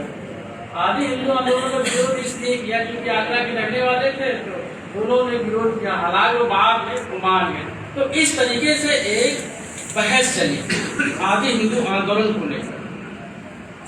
जब आदि हिंदू आंदोलन का सबसे मुख्य विरोध किया गया वो चांद पत्रिका ने। चांद पत्रिका ने 1928 में आदि हिंदू आंदोलन संसद से संपादक की और चांद पत्रिका के उस समय संपादक थे रामवृक्ष सहगल जैसा मैं संपादक अपने जीवन में मैं अपनी इतनी पत्रिकाओं देखने के बाद मैं कह सकता हूँ उन जैसा संपादक मैंने नहीं देखा। चांद पत्रिका नवंबर 1922 में निकली। यहाँ हमारे पदार्थी मित्र बैठे हैं जो लोग 1923 कहते हैं, तमाम किताबों में 1923 लिखा होता है, उन्होंने देखा ही। सच बात है जो नवंबर 1922 में चांद कानपुर मिला था और चांद पत्रिका 1920 में निकलने वाली थी। रामवृक्ष सहगल ने कहा 1920 में निकलने वाली थी, लेकिन रामवृक्ष सहगल 1500 रुपया उसका मुचलका नहीं भर पाएगा। उसकी शर्त रखी गई थी कि आप इसमें राजनीति बातें, पुरानी और नई राजनीति बातों से पत्रिका उनको मुक्त रखोगे, अगर नहीं रखोगे तो इसके लिए आपको 1500 रुपया मुचलका देना पड़ेगा। तो 1500 रुपया उस समय की राशि बहुत होती थी। तो राम और पत्रिका के चांद पत्रिका के पहले संपादक रामवृक्ष सहगल नहीं थे, यही मैं मुकुंद नाम लगा लांके नाम मुकुंद लांके बताता हूँ। तो चांद पत्रिका ने आदि हिंदू आंदोलन ने कहा कि भाई हम अछूतो, जबकि चांद अछूत हितैषी होने का दावा भी करती थी। चांद में जो अछूतों को लेकर लिखा गया, जैसा लिखा गया, तो चांद ने कहा कि मैं तो हम दावा दया नहीं करते हैं। यह नवजागरण के संपादकों लेखकों एक अपने अंतर विरोध में किसी दलित नायक को अछूतों उद्धार के दलित नायक का श्रेय देना नहीं चाहते। इस जो 1927 में जब विरोध किया गया, इतिहासकारों ने, मैं हिंदी आलोचकों की बात नहीं कर रहा हूँ, इतिहासकारों ने स्वामी अच्युतानंद के सम्मेलन को दलित चिंतन का द्वितीय पड़ाव माना 20वीं शताब्दी। तो ये तो स्वामी अच्युतानंद की बात जो उठाई गई, तो मैंने स्वामी अच्युतानंद के बात में स्पष्ट कर दिया। जब स्वामी अच्युतानंद का सब विरोध हो गया, तो स्वामी अच्युतानंद का आंदोलन, धर्मांतरण आंदोलन, इसके बाद एक और मुसीबत आ गई। वह मुसीबत थी साइमन कमीशन की। जैसे 1926-27 में तो साइमन कमीशन ने कहा कि हम करेंगे जांच, भारत में कितना सुधार हुआ। साइमन कमीशन 1927 में आने वाला था।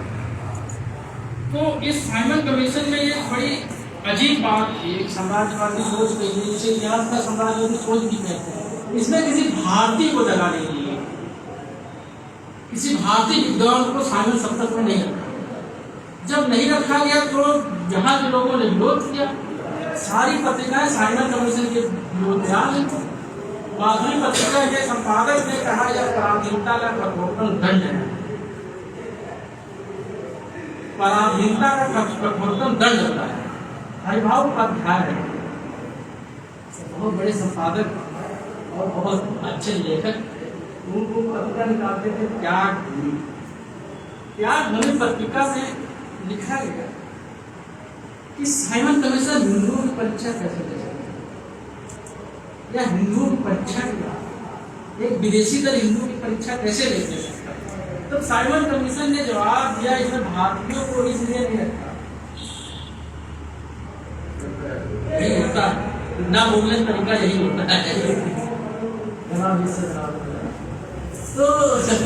तो उन्होंने कहा, साइमन कमीशन ने कहा जो सरकार नॉर्मल कि भाई भारतीय जो सुधारवादी जो सुधारवादी है ये किसी ना किसी राजनीतिक दल से जुड़े हुए और ये इसके संबंध में जब ज्यादा हो जाए तो बता देना, जब टाइम हो जाए तो बता देना,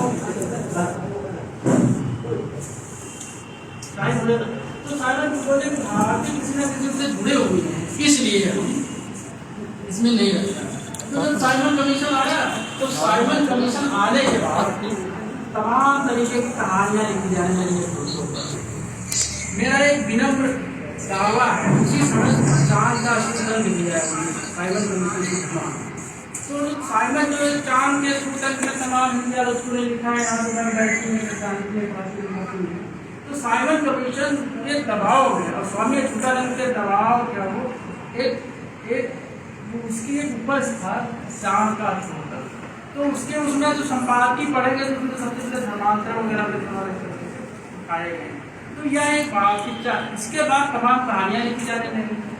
1927-28 में एक मनुष्यता की कसौटी कहानी लिखी गई सुदर्शन की। यह कहानी, इस कहानी में एक साकी नाम का अछूत लड़का है।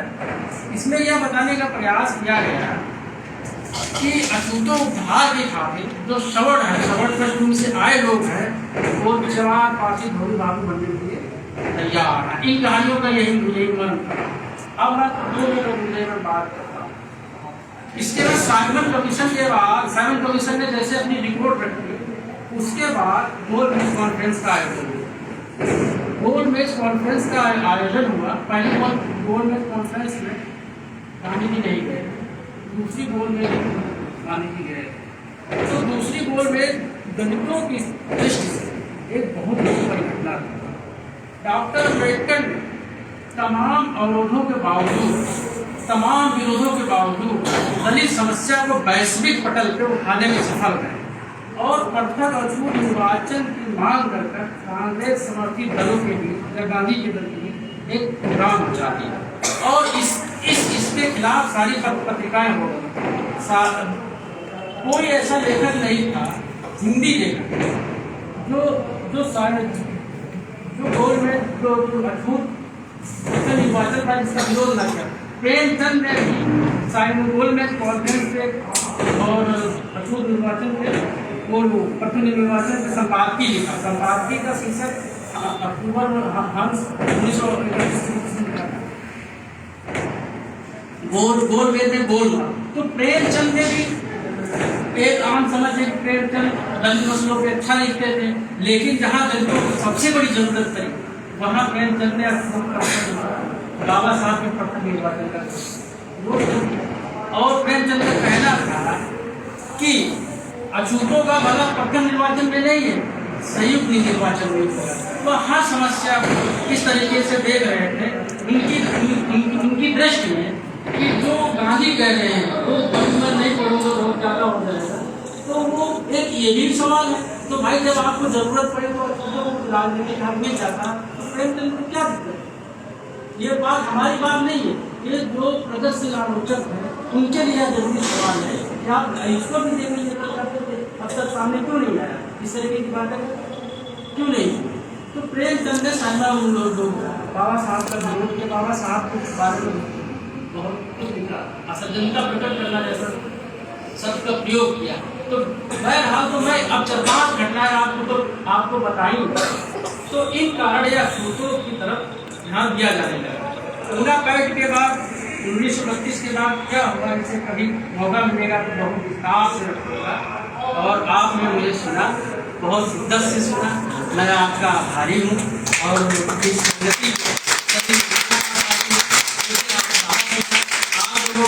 कुछ बातें रखी, कुछ चीज़ें रखी और कुछ मुझे अच्छा लगा और इसमें कुछ कमियां हो मुझे ज़रूर बताइए। तो आपको पढ़ने लिखने सीखने वाला है जरूर मिलता करता है। सभी का आभार।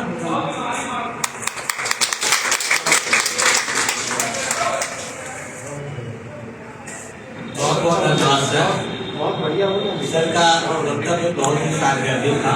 उन्होंने 19वीं सदी के उत्तरार्ध का एकदम दलित और स्त्रियों को अपने हिंदी साहित्य का जो लेखन था उसमें शामिल करना, जैसे विषयों पर प्रकाश डाला। और साथ ही जो धर्मांतरण का मुद्दा था, माधुरी पत्रिका के हिंदी से हिंदुकरण होने की हिंदी उस पर भी प्रकाश डाला। और साथ ही नवजागरण की जगह औपनिवेशिक भारत जैसे शब्द को बस यही था।